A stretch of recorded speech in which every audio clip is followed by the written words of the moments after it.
Advanced revenue management, revenue allocation for returns. Okay, so we've dealt with fair value setup, and now we're going to see look at revenue allocation. Right, let's go to the suite answer 49241. There you go. When some items in a sales transaction are returned for credit, their corresponding revenue must be reversed. These return events are linked to the original sales transactions. The corresponding revenue arrangements must be merged to establish the link for the negative return element. The allocation must also be adjusted. Best practice is to merge a return revenue element only with a revenue arrangement that includes its associated sales revenue element. The return and sales revenue elements must have the same foreign currency exchange rate. Negative revenue elements in a positive revenue arrangement are excluded from allocation unless they are linked to a positive revenue element. Such unlinked negative elements have their allocation type set to exclude. The following subtopics provide information about specific returns and general examples: return authorization, credit memos, cash refunds, negative element allocation examples. Right, so let's just quickly go through all of these options. Return authorizations. When return authorizations are created for sales orders, a new revenue arrangement is created with a negative revenue element for the return. The return automatically uses the same foreign currency exchange rate as the sales order. You can merge the new negative revenue arrangement with the existing revenue arrangement for the sales order only when the exchange rates are the same. So really important, these exchange rate must be the same. When you merge, the negative element is automatically linked to the corresponding positive element only if the exchange rates match. This is important because the exchange rate on the return can be edited. Right, so if they don't match, you can edit the exchange rate on the return.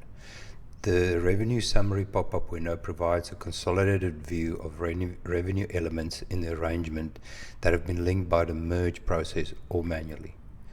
You can also merge the revenue arrangement from a standalone return authorization with an existing revenue arrangement for the sales order. Merging these arrangements is not required. However, if you do not merge, the foreign currency exchange rate must be the same for both arrangements. The calculated fair value amount for the negative element is a prorated share of the linked positive element based on quantity. Credit memos. When a credit memo is created from a return authorization, no additional revenue arrangement is generated because it was already generated when we created the return authorization. Revenue arrangements are created for credit memos created directly from sales invoice and for standalone credit memo transactions. You can merge new revenue arrangements with one or more existing arrangements. You need to merge to link a credit memo revenue element to its related positive element. The foreign currency exchange rates of the negative elements and positive elements must be the same or the merge fails. By default, revenue elements for standalone credit memos have the allocation type set to exclude after a merge. If you link the credit memo element to a positive element in the same revenue arrangement, you must edit the allocation type to enable allocation. Cash refunds. When a cash refund is created from a cash sale, a revenue arrangement is created. You can merge the new revenue arrangement with one or more existing arrangement if the foreign currency exchange rates are the same. The merge is not required. When you merge, the negative element is automatically linked to the corresponding positive element. The calculated fair value amount for the negative element is a prorated share of the linked positive element based on quantity. Negative element allocation alternate quantities. When revenue elements include an alternative quantities, allocation ratios for negative elements are based on both the quantity and the alternative quantity fields. When you link positive and negative revenue elements, if one element includes an alternative quantity value, both elements must include an alternative quantity value. The negative element quantity multiplied by alternate quantity may not exceed its linked positive element's quantity multiplied by its alternate quantity. Negative elements have their allocation type set to exclude under the following conditions. The positive element does not have an alternate quantity value, and the positive element's quantity is 0 before you merge. The positive element's alternate quantity value is 0. Okay. Now here we've got some examples. Alright, so let's look at this example. Here's an example of the revenue arrangement for a sales order with 4 items. Items A, B, C, D, quantities per item, unit sales price per item, sales amount. So 10 times 12 gives you 120, 20 times 3 gives you 60. Right, so here is the fair values that we have, right? And this one is 20% of this, which gives you the 60. And so the 10 times 10 will give you the 100, 5 times 20, 100, 10 times 10, 100. So that's how you get this column. And this is 100 divided by 300. Sorry, no, this 27% is 100 divided by 360.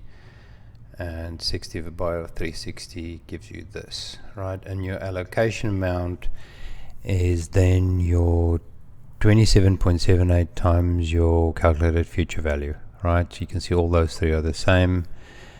Yeah, so here's your allocation amount, which is the 300, which agrees with the sales amount. Okay. A return authorization makes a partial return of 5 units each for item B and D. So B and D, we're going to return 5 there and 5 there. The return of item B is at a different price. It is for $2 per unit instead of $3 per unit. This is what the merged revenue arrangement looks like. The example is for a retrospective merge. Alright, so you can see we've got 2 new, well, this is now the merged arrangement, and there's 2 new revenue elements here. The 5 items of item B and the 5 for item D that we're returning. Now, this price is the same as it originally was, but for B, we've changed it from $3 to $2. Right, so here is our total sales amount now. Our fair value, calculated fair value is now 305. Allocation amount. Again, that is the same as this one. Right. The calculations for the return lines in this example are as follows. Item B minus 25 there equals minus 5 divided by 20 times 100. Right. Note, rounding errors are addressed during the final allocation setup. The revenue element with the greatest absolute allocation amount that is not excluded or a kit item is adjusted to correct the total.